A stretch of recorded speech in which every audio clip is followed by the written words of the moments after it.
Assalamualaikum warahmatullahi wabarakatuh. Di sini kami dari kelompok 1 dalam mata kuliah pemahaman peserta didik dan pembelajarannya di topik 1, yaitu demonstrasi kontekstual yang diampu oleh Bapak Badarudin MPD. Izinkan saya memperkenalkan anggota kelompok kami.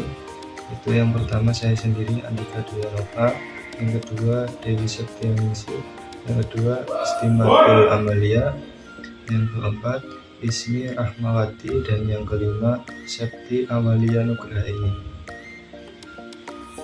Pada kasus 1, bayangkan jika Anda adalah seorang guru matematika di kelas 7.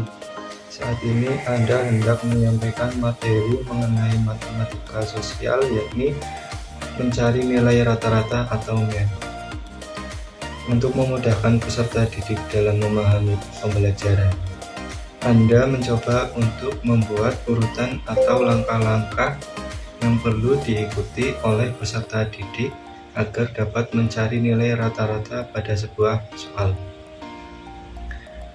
Anda meminta kepada peserta didik untuk mengerjakan soal yang Anda berikan hasilnya. Peserta didik mampu mengerjakan dengan benar sesuai dengan langkah yang telah Anda siapkan. Beberapa saat kemudian, Anda meminta kepada peserta didik untuk mengulangi soal yang sama tanpa melihat urutan pengerjaan soal, dan peserta didik mampu mengerjakan dengan benar. Selanjutnya, adapun tanggapan terhadap kasus 1. Yang pertama ada pertanyaan, menurut Anda, apa yang membuat peserta didik mampu mengerjakan soal dengan baik pada percobaan kedua tanpa melihat urutan atau langkah pengerjaan soal? Menurut kelompok kami, peserta didik dapat mengerjakan soal dengan baik pada percobaan kedua tanpa melihat urutan atau langkah, yaitu karena peserta didik itu dalam proses pembelajarannya melibatkan kemampuan dalam hal memperhatikan, mengingat, dan meniru apa yang dijelaskan oleh gurunya, sehingga menghasilkan respon yang positif dari peserta didik.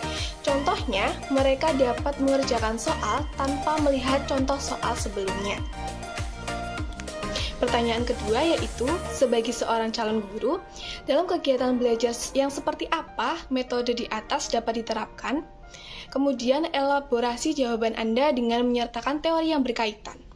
Menurut kelompok kami, pembelajaran yang dijelaskan sebelumnya menggunakan metode teori belajar sosial kognitif, yaitu peserta didik diberikan contoh, kemudian peserta didik diminta mengerjakan latihan soal dengan cara atau langkah yang sama seperti yang dicontohkan oleh guru. Kemudian hasilnya peserta didik dapat mengerjakan dengan benar.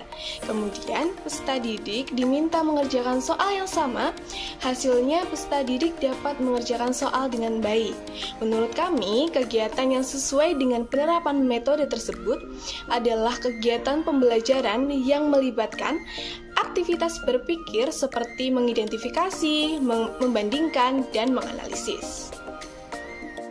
Oke, selanjutnya di sini ada kasus yang kedua. Kasusnya adalah Rina adalah seorang guru kelas 1 SD. Sebagian besar peserta didiknya masih belum bisa berhitung dengan lancar.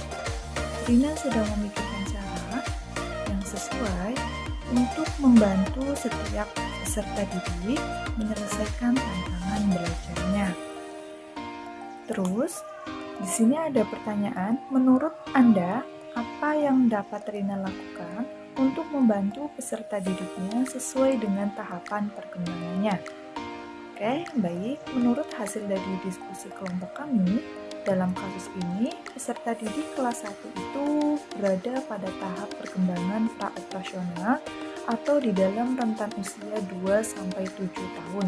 Maka, yang bisa dapat dilakukan oleh Rina adalah membuat atau menyediakan bahan ajar dengan menggunakan tanda-tanda, simbol, dan benda sebagai alat praktik atau media berhitung yang menarik bagi peserta didik, sehingga mempermudah peserta didik dalam memahami konsep berhitung. Oke, selanjutnya di sini ada pertanyaan, mengapa Anda menyarankan hal tersebut? Dan elaborasi jawaban Anda dengan menyertakan teori yang berkaitan.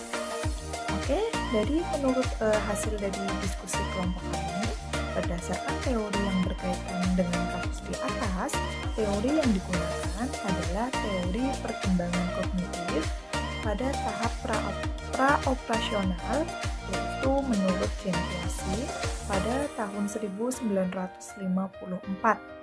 Pada tahapan ini, anak telah menunjukkan aktivitas kognitif dalam menghadapi berbagai hal di luar dirinya. Cara berpikir anak pada tingkat ini bersifat tidak sistematis, tidak konsisten, dan tidak logis. Oleh karena itu, mereka belum mampu memahami konsep yang lebih kompleks seperti misalnya konsep waktu, konsep sebab, serta perbandingan. Selanjutnya adalah kasus yang ketiga. Bacaan kasus yang ketiga dapat kalian baca pada bacaan di samping. Selanjutnya, tanggapan kasus 3. Pertanyaannya, menurut Anda, apakah pertimbangan dan keputusan Made sudah sesuai? Mengapa demikian? Tanggapan dari kelompok kami bahwa pertimbangan dan keputusan Made sudah tepat karena sesuai dengan model CRT atau Culturally Responsive Teaching, yaitu pembelajaran akan lebih mudah dipahami apabila dilihat secara langsung atau secara nyata. Karena di Bali tidak terdapat bangunan pencakar langit, sehingga Made menggantinya menggunakan pantai dan makanan khas dari Bali yang dapat siswa cari atau dapat siswa temukan di lingkungan sekitarnya. Prinsip apa yang Made gunakan dalam kasus tersebut? Elaborasi jawaban Anda dengan menyertakan teori yang berkaitan. Menurut kami, Made menggunakan teori konstruktivisme Vygotsky, di mana Made menggunakan pendekatan interaksi individu dengan lingkungannya. Made menggunakan metode ini karena peserta didik mampu melihat hal itu di lingkungannya.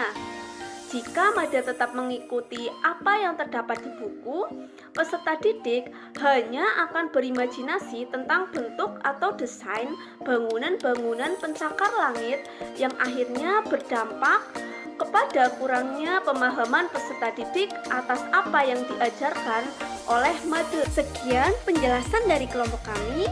Mohon maaf apabila ada kekurangan dan kesalahan. Terima kasih. Billahi taufik wal hidayah.